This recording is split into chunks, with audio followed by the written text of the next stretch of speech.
আসসালামু আলাইকুম ওয়া রাহমাতুল্লাহি ওয়া বারাকাতুহু।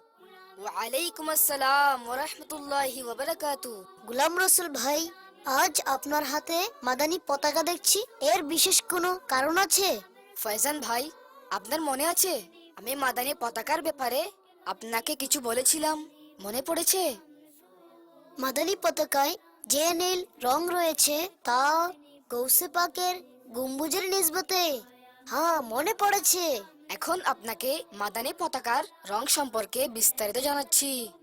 এই রং আমাদেরকে সবুজ গম্বুজের কথা স্মরণ করিয়ে দেয়। আর এই রং?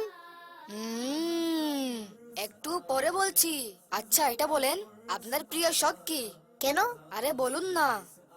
আচ্ছা, এরকম তো অনেক শখ আছে, যেমন খেলোয়াড়দের সাথে খেলা করা। আচ্ছা, আপনার শখের কথা জানলাম, আর এক বুজুর্গের ব্যাপারে কিছু কথাও বলবো। আমার নেককার বান্দাদের ঘটনা পড়ার অনেক শখ। এমন এক বুজুর্গ ছিল যিনি এক মাসে পুরো কুরআনে পাক মুখস্থ করেছিলেন। আমার নাত পড়ারও অনেক শখ।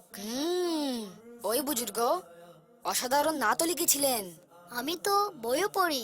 আচ্ছা, জানেন তিনি তো 1000-এর চেয়ে অধিক কিতাব লিখেছেন, যার মধ্যে ফতোয়ায়ে রাজাবিয়া অসাধারণ। আপনি বলে দিন না, ওই বুজুর্গটি কে? আর হ্যাঁ, তিনি প্রায় 14 বছর বয়সে মুফতি হয়েছিলেন। আরে বাহ, এই মহান ব্যক্তিটি কে? উনার নাম ইমামে আহলে সুন্নাত পরওয়ানায়ে শামএ রিসালাত মুজাদ্দিদে দ্বীন মিল্লাত আল হাফিজ আল কারি ইমাম আহমদ রাজা খান আলাইহি রহমাতুর রহমান। আর উনার উর্স 25শে সফরুল মুজাফফরে পালন করা হয়।